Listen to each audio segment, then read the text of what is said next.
and chunky, and we get this busted up lava. Also notice where the lava flows came from up on Mauna Loa. And pretty quickly you discovered not too many of them came directly from the summit. Most of them came from this ridge left of the summit. And that's Mauna Loa's northeast rift. Think of it like a crack down the side of the volcano that keeps splitting open. A weak spot. Little white dome halfway up the slope, it's a Mars dome. A bunch of people have been living inside of that Mars dome, practicing what it might be like living on Mars.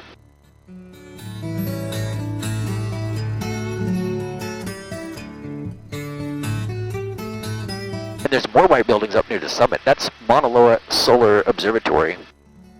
They use that to look at the sun during the daytime. Although most observatories are on Mauna Kea up behind us, the nighttime ones, but that's daytime solar observatory.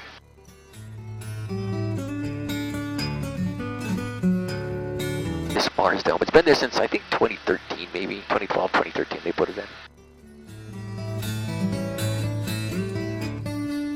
What do you think, John? Would you go stay in the Mars dome? Why not, man, you know? Get a free Mars simulation for a week, you know? That's what I'm saying. I totally would, but now the second question, would you go to Mars? Hell no. I know, me too. I was like, no, not the real thing. It's a one-way trip, probably. The Mars Dome, when they first put it in, they had a whole bunch of official experiments, and they had groups stay from between like 4 and 8 months. Currently, I think most of the official experiments are done, and now they're kind of down to some extra stuff. And also, they've opened it up to more of kind of a public, not public exactly, but sort of. They're basically saying, hey, if you have an official experiment you'd like to conduct on Mars and you don't have access to a dome, give us a call, send us some money our way, and we'll review your experiment and maybe we'll prove it. So yeah, it's kind of more, they're opening the doors. John, can you get a picture of that for Mom, please? If you want more information about it, look up online HI-SEAS, HI-SEAS. You'll find it. All sorts of information online.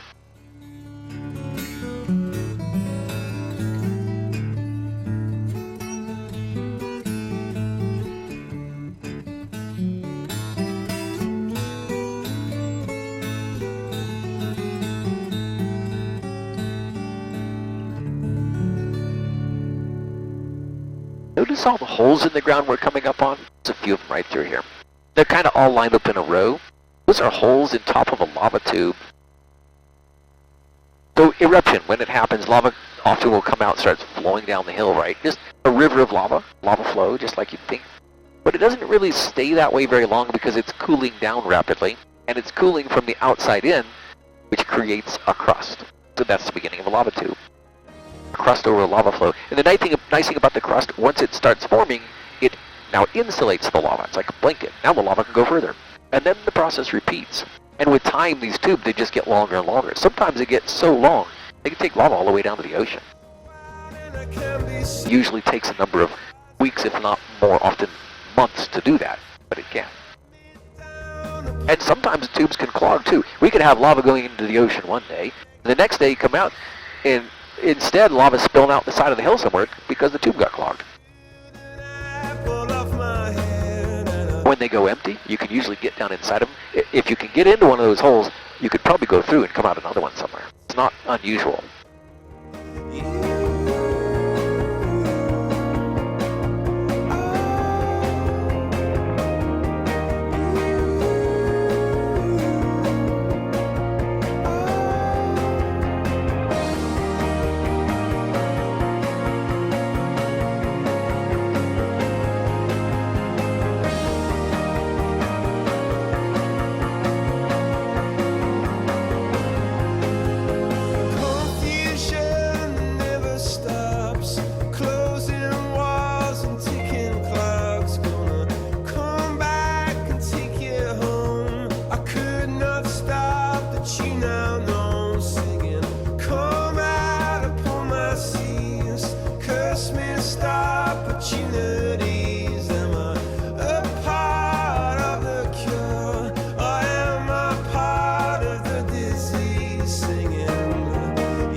1984 lava, this dark stuff right here.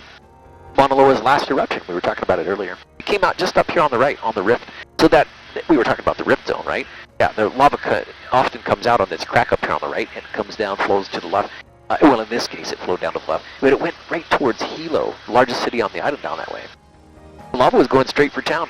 This eruption went for 3 weeks, and it was flowing relatively quickly, quicker than average, but still took 3 weeks to go 20 miles. I mean, if you think about it, that's still way slower than walking speed. But, no, it was going towards Hilo. Luckily, the eruption quit. Most of the time, the lava flows here in Hawaii are very slow.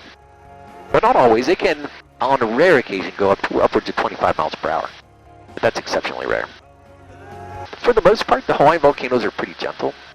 And that's why they're kind of a big dome shape to them as well. You think of volcano, you think of the typical kind of conical shape, real steep cone, right?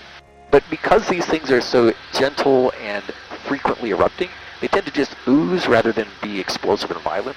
And they make a big mound instead over time. You see the smoke in front of us? That's where we're headed. That's Kilauea. Top of the most active volcano in the world, straight ahead. Now, of course, it's short. It's way shorter than Mauna Loa over here on the right. Kilauea summit only about 4,100 feet. But it's still growing. Maybe someday it'll be just as tall as Mauna Loa.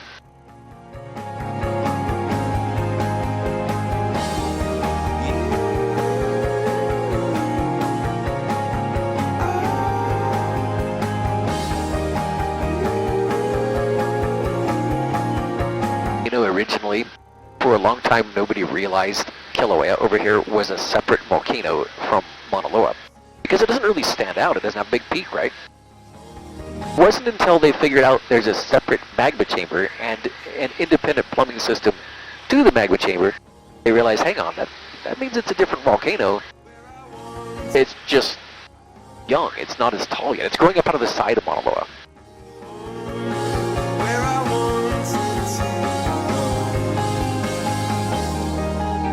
The haze in the air. Is that haze from smoke or is that clouds? Smoke, well, both. Clouds above, smoke below. The smoke, when it gets hazy like this, the smoke, we call it VOG, volcanic smog. Depending on the wind direction, can really influence where or if we get smoke, and of course how much is coming out. You know, where does it accumulate or does it blow away? A lot of times the trade winds are blowing. The trade winds almost always are blowing east to west, and they push that smoke off to the right, which they're doing right now, but kind of gently. Most of the time it's more strong, and it just keeps the smoke really moving that way pretty aggressively. But today the winds are lightening up, and they're supposed to be getting lighter and lighter throughout the day, so this smoke is going to accumulate.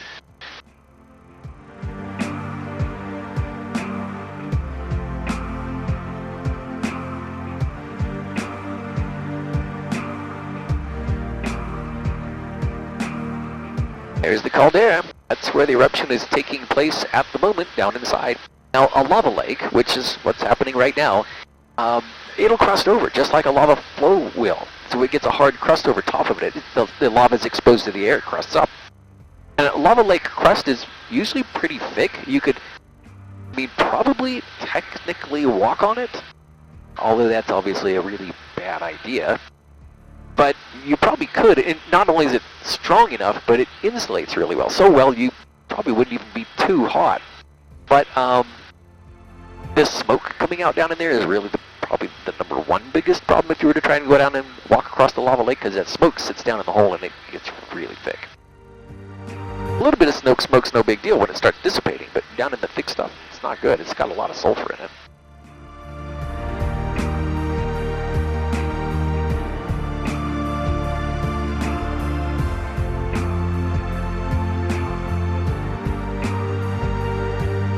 What we're hoping for is the lava lake has a hole in it. And it has had, so as long as that hasn't changed or crusted over, we might get a good chance at seeing some lava down there in that lava lake.